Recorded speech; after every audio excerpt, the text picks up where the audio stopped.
The Albion First Generation Rouen, a hand-and-a-half sword of oakshot type 18A, inspired by a historical find now housed at the Metropolitan Museum of Art in New York.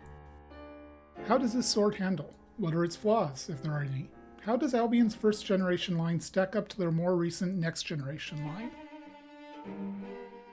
Hello, this is Kyle, also known as AlienTude, and to answer those questions and more, let's dive into a review of this sword.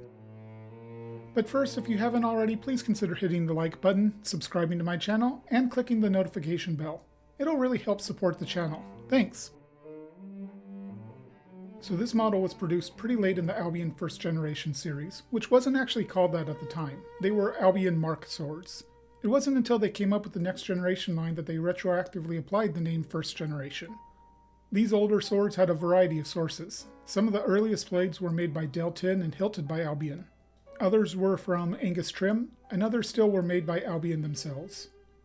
The Rouen specifically was designed by Jason of Albion, and it was, I believe, their first hollow ground offering. From what I found, this sword, when it was available new, sold for $750 US. I didn't pay for it. It's on loan to me from a friend for the purposes of this review. Thanks, Steve! Now, as I mentioned earlier, this sword was inspired by a historical one, documented in records of the medieval sword as 18A.4. Here's a picture of that sword, courtesy of the Metropolitan Museum of New York. If you haven't browsed their Arms and Armor collection, I highly recommend it. They have amazingly high-definition photographs of some gorgeous pieces. I'll put a link in the description. Ewart Oakshott estimated this beautiful sword was probably from the late 14th century. Here's a slightly truncated quote from him about this sword. In conversation with several present-day craftsmen who actually make authentic replicas of medieval swords and armor, using only the tools and methods of working as their ancient predecessors, I learned how extremely difficult it is to forge a decent cross. How skillful then was the hand that made a cross as complex, neat, and crisp as this. That's a great observation. The cross is a beautiful piece of work, as is the rest of the original sword. Now, comparing it to the Rouen, you can obviously see that while it was a source of inspiration, the Rouen wasn't intended to be an exact replica. The pommel is similar but looks a little wider, and the grip doesn't have the wasting or risers in the same place. Still, it's a remarkably similar look overall. Incidentally, the windlass Arbedo I reviewed on this channel, the first review I posted, was also inspired by the same historical piece. Let's take a look at the hilt, starting with the pommel. It's very well formed, though it perhaps has a touch less depth to the design than most next-generation Albions. I imagine if they made a version of this sword now, the thickness of the pommel might taper a bit. On the other hand, I don't know how accurate this is to the original, so it might be that they'd keep it exactly the same.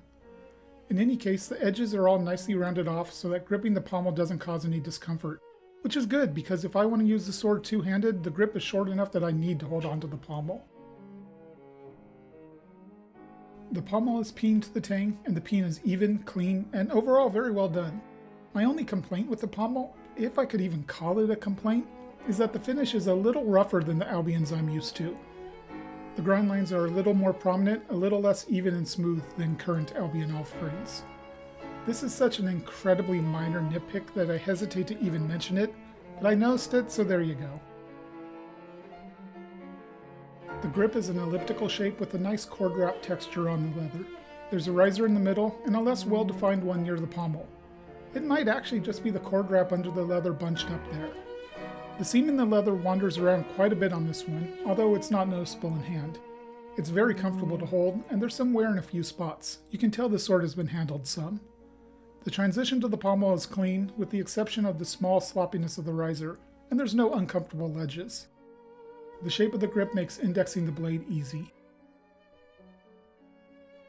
The crossguard is an oakshott type 8, and it's nicely crafted, although like the pommel, the finish is just a touch less refined than current Albion offerings. The lines aren't quite as crisp either, but it's very comfortable when wielding the sword, and I felt no hot spots. The gap is a bit larger than is typical for newer Albions, and you can see some epoxy residue in there. Neither of these are big problems, but it does appear that Albion has upped their game on the next generation line compared to these earlier swords. Now it's time to talk about the business end, the blade. Before getting to the measurements, here's a picture I took to show the size of this sword, comparing it to the Hanwei Albrecht II hand-and-a-half sword. I wanted to show this because just the pictures of the Rouen by itself can be deceptive. This is actually quite a short blade for a long sword. I consider this to be the perfect size for a riding sword, which is a term used to describe something like an everyday carry sword, one that's easy to wear all the time. So keeping that in mind, here's the measurements I took of the sword. The first thing that jumped out to me when I was measuring it is the thickness at the crossguard. 8mm is a very thick blade. The distal taper on this is very acute, getting all the way to 2mm right near the tip. With such a thick base, it's no wonder the sword weighs just over 2.5 pounds. Without the hollow grind, this sword would either weigh a lot more or would have to be considerably thinner to make it wieldy. One thing to note about the pronounced central ridge and that hollow grind is that this is quite a stiff sword. It doesn't flex much at all. I'm not sure how this would affect the Rouen's performance, as I haven't had the chance to do any cutting with such a stiff blade before, and I'm still nursing my elbow injury, so I didn't even ask the owner if I could cut with it. Whereas I found little bits of details on the Rouen's hilt to be slightly, and I do mean slightly, lacking compared to Albion's next generation line, I can't say the same for the blade. Polish here is the typical Albion satin that I think is perfect for a medieval sword. The central ridge is straight and crisp, and I don't see any rippling in the surface of the blade at all.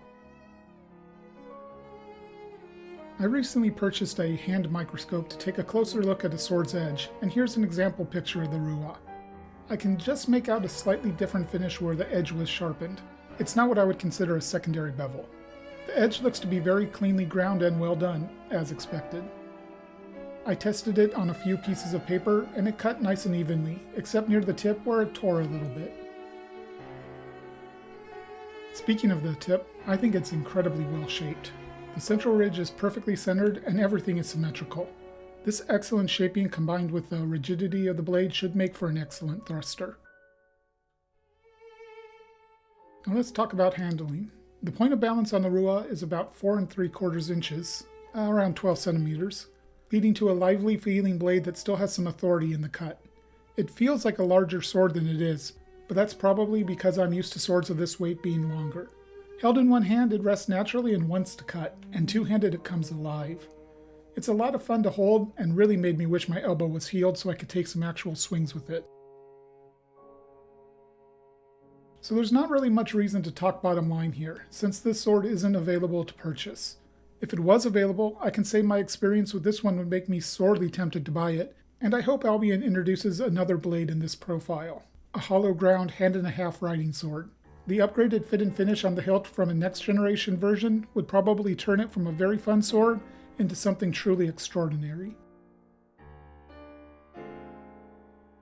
And that's going to bring this review to an end. Thank you so much for watching, and again, if you haven't subscribed to my channel and hit the notification bell, please do so. It will really help the channel continue to grow. Until next time, Alien Toot out.